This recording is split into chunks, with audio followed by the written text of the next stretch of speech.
Hello, and welcome to Keep Me Posted with Planet Aid. And today we are going to be talking to three wonderful men who are in partnership together for a very special partnership that will be kind of kicking off very soon. We're already in the midst of the partnership, but we'll have kind of an official kickoff coming up in the beginning of April. So I want to turn it over to Eric Newman, who is actually with Planet Aid and Planet Aid's Director of School and Community Programs. Eric, can you introduce our two partners who will be giving us a little bit of information about our partnership? I was thinking maybe I could just let them introduce themselves. Would that be okay, Monica? Okay, they're just perhaps your name and your role with the Maryland Bobcats organization. All right, I will kick it off. My name is Kalin Hicks. I'm the operations manager for Maryland Bobcats Football Club. All right, I am Idrissa Sesay. I'm the vice president of the organization. I was very pleased one day to see that the Bobcats had reached out to us. So I'm not exactly clear on I can't recall the exact background to how that happened. So maybe I can turn it over to Kalin to answer that question as well. Okay. Sure, no problem, honestly. So it started off towards the end of our off season last year, in the end of the year, where we were looking to do a clothing drive, honestly, to basically give back to our community that has been graciously giving us talent on all levels of the game. So what we wanted to do is initially start off a clothing drive to basically collect clothes, give back, and donate to the community that we have been beneficiaries of for so long. So we were looking at different organizations across the state of Maryland, both local and a little bit further away, like in Baltimore City. And we came across Planet Aid. I told Cesay and my other colleagues about them, and we all were familiar with Planet Aid because of the large yellow bins that are synonymous with these schools and the parks and communities across our state. And so we reached out, and Eric had graciously messaged us back saying that he was looking to partner with us. And with the helpful cooperation of the Maryland Soccerplex, we've been able to get this off the ground. And now we can, what has turned into something that was going to be a temporary holiday initiative is now can be a longer term thing that can be a long-standing thing for both the football club, the Soccerplex, and the state of Maryland as a whole. So I'm excited for it.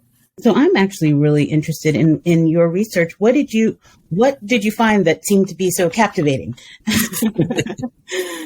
It was honestly the way that the Planet Aid basically has it so that you don't have to really do only one thing for one portion of the year. It doesn't have to just be for holidays or anything that's like a short-term initiative. So when it came about that we were able to get this kind of thing off the ground, it made it more beneficial to us because now not only can we both give back to our community, we can also advertise to our fans, our stakeholders, and any other potential sponsors that we may have that we are doing this initiative with another great organization that we can both benefit from, and that the people that our community are a part of also can benefit from as well. So it became a thing where the longer term aspect and benefits of it outweighed the short term benefits of doing a smaller kind of clothing drive. And then I'd like to also just ask the question and put it out there. What does being a part of the community and initiating things like this mean to you? Why is there, that thought process that you might want to kind of give thought to the kind of initiatives that you're spearheading? It's honestly because this football club, for this time it's been here, we have been benefits of our community and people that have come through it, both the talent level of our players and the talent level of our front office staff and everyone else has helped along the way with voluntary roles and anything of that nature. So I think when it came to doing this kind of thing and seeing how the talent that we have across the board for our football club and our community has benefited us in a way that we've been able to perform well on the field, off the field, and help those who have worked with us, even in any kind of time capacity, move on to the next level of their careers and of their playing careers as well. That this kind of thing made it so that we wanted to do a bigger thing with our community and our organization. Essentially, just to give you some background, when we first started, we were an amateur club, and the amount of support that we received during that time was nothing like we ever could have imagined. We had fans showing up to our games free of charge, obviously, and just the ongoing push for us and the support for us from the community. It was just something that we felt like at some point when we were in a position to, we had to give back in some fashion.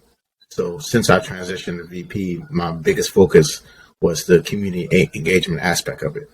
We felt like we haven't done enough in previous year, and we felt like we needed to do something a bit more than what we have done in the past, which Kalin stated, with short-term events. We need something that was a bit more on the reoccurring side, and obviously mutually beneficial to our partners and the community as well. And it was a no-brainer how Planet Aid showed up by the grace of Kalin reaching out and doing some research there, and it fit our scope of essentially who we're trying to reach out to.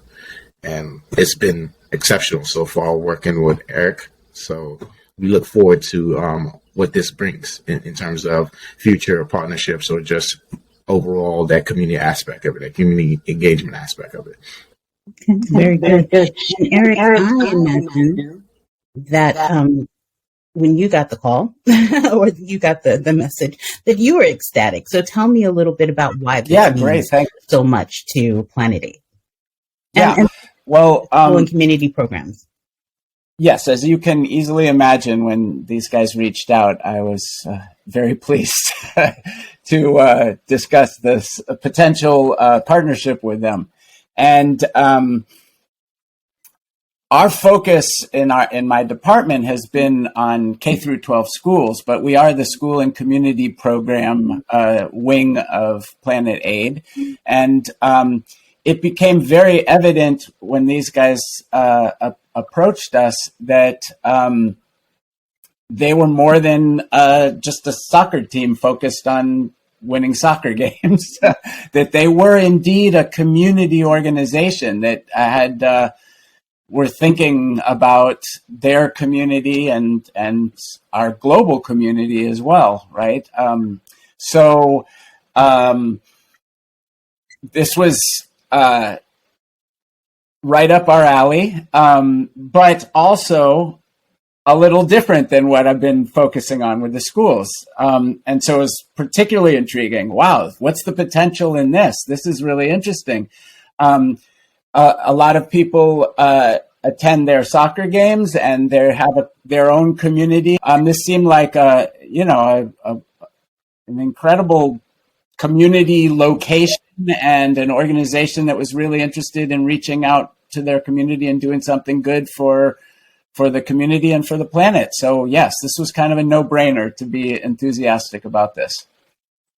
And it's a very long reach for us, I would say, within this area. So there's so many different kinds of people who come to games like that. I mean, again, it's not only the people who come to attend the games, but it's the countless tournaments and practices and the youth teams and an opportunity for all those families to contribute their extra clothes that their kids are growing out of and so on to make sure that they're used by, that they're reused by people who want them, and the environmental impact that has. So yeah, that's the. I'd also like to just kind of put it out there to either you, Kalin, or Idrissa. What particularly stands out to you?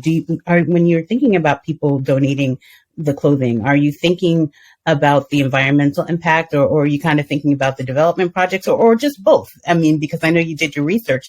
So what was what was really the standout piece for you as far as that goes? Was it more of a sustainability thing or the development aspect of it? Yeah, I would say it's definitely an aspect of both. And I think for me, it was the initial aspect of the environmental impact of it. And I feel like this kind of initiative and this kind of longstanding initiative that we can basically advertise throughout our entire season would have a longer term sustainability aspect for our club and for our community. And it gives us a sense of saying that we are always working towards bettering our community by being sure that we can give our fans and our stakeholders and anyone else who chooses to, be involved with our program and our club a great outlet to do something good for the community and for the environment and help work towards making it a better place for all of us to live in. And there is an educational aspect to this as well kind of. You putting your stamp on this kind of makes you a champion in the field of sustainability. You're really championing it. Yes, and I'm fortunate enough, and I know Sesay and I are both fortunate enough that we can say that we're the only club in our league that's doing something of this initiative. And I think it's something that we can basically take this stand on, be pioneers of, and maybe be an influence to other clubs in our community and across the country to help us do something like this with more clubs and more. Sounds good states. to me. Very good. Yeah, exactly. It's just an initial start, like Kalin said. But the opportunity, obviously, we're also associated with other clubs as well, and that affiliated with us on the soccer aspect of things. But in long term, we obviously look to pull them in terms of contributing more to the sustainability aspect of our environment. So this is just a start, and for us, it's a start that we're happy to be part of, and we definitely feel like more of it can come in the future, especially with getting other clubs involved and obviously other members of our staff as well. So yes, we're definitely pioneer, but we are obviously new to this, but we're no stranger to trying to impact for the good. Very good. And one of the last things that I kind of wanted to ask you, just tell me a little bit about. Want to know a little bit about the football club. We want to know what you all do on a daily basis, because, when we put this out, of course, not everybody's here in Maryland, so they don't know everything about it. So tell us a little bit about the club. Sure. I'll step into that, and Kalin can definitely add in as he pleases. So we are obviously a professional soccer club.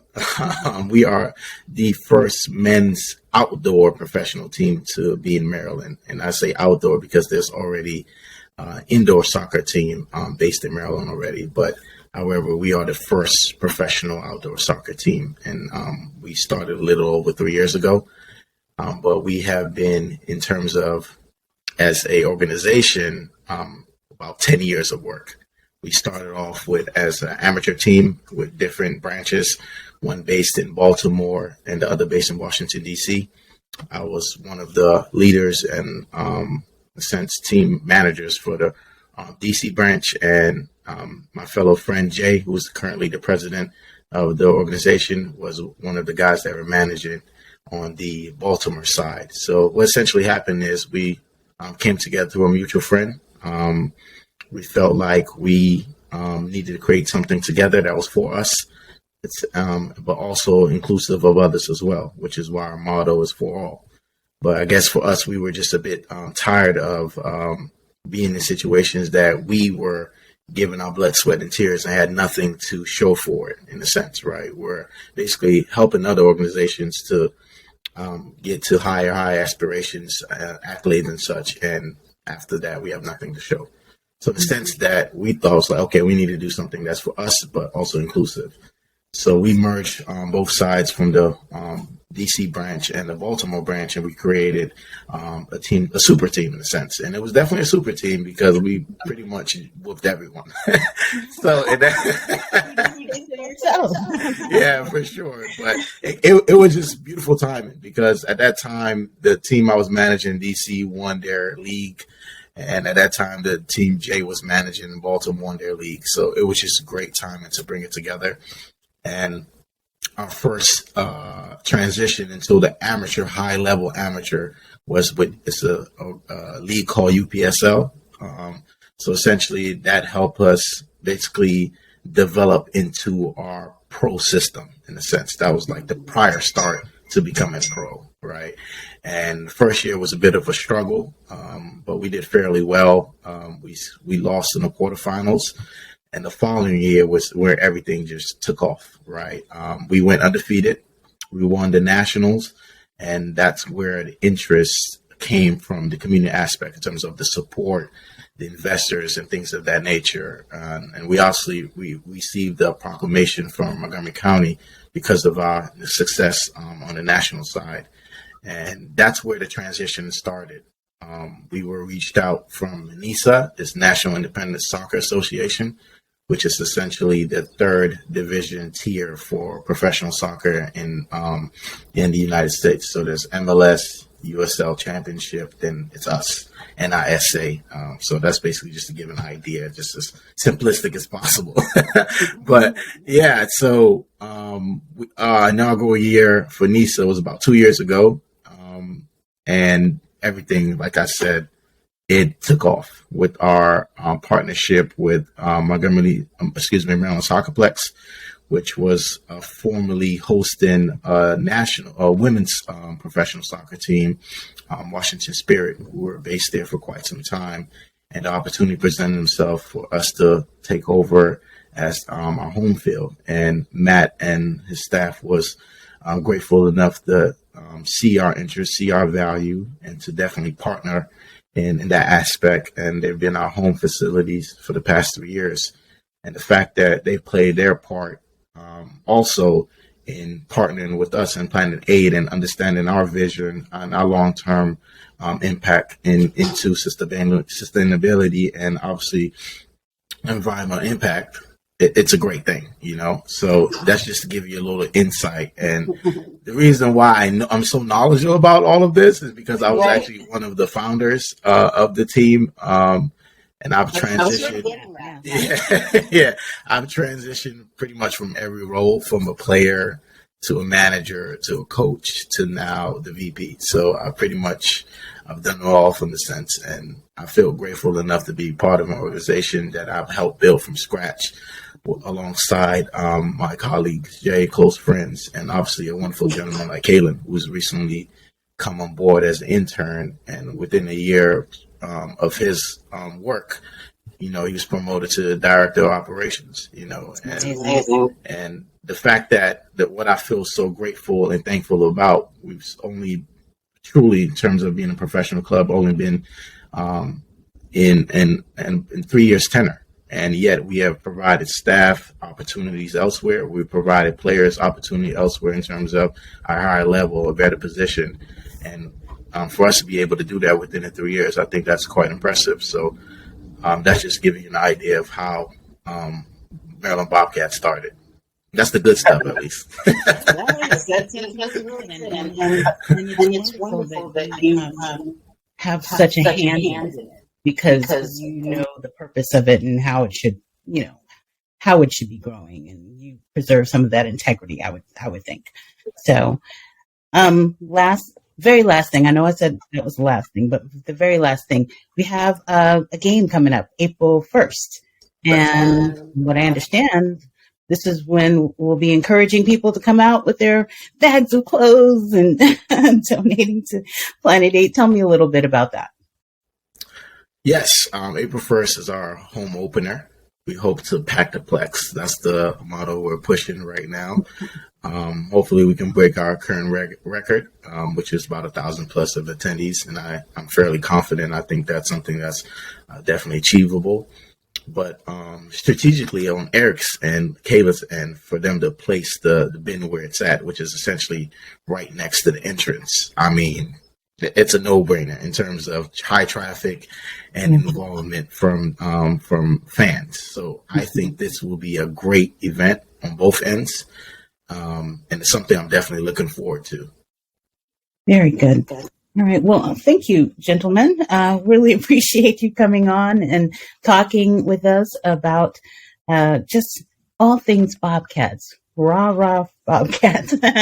And I'd also just like to know, can you give us a little bit of information on how people can find out more about the Maryland Bobcats Football Club? Kalin, this is all you. Of course, I'd love to. So you can find us on Twitter and Instagram at MD Bobcats FC. So this the acronym is MD, full name Bobcats, acronym FC. And you can go to our website, MarylandBobcatsFC.com, to find more information about our games, about us, and about our players. Very good. And Eric, if anybody wants to get in contact with you, like our friends here who just reached out and made this come to life, tell them how they can get in contact with you. I invite you to send me an email, enewman@planetaid.org. And Monica, you're the expert on how people get in touch with Planet Aid, not me. Well, specifically, getting in contact with you. That's what this is all about. But you can find Yeah. on all of the social media as well. So anyway, thank you so much again. Been a real pleasure talking with you all. And we're excited Yeah, for go your Bobcats. season. And thanks so much for Monica for gathering us here for this session. It's great. Appreciate it.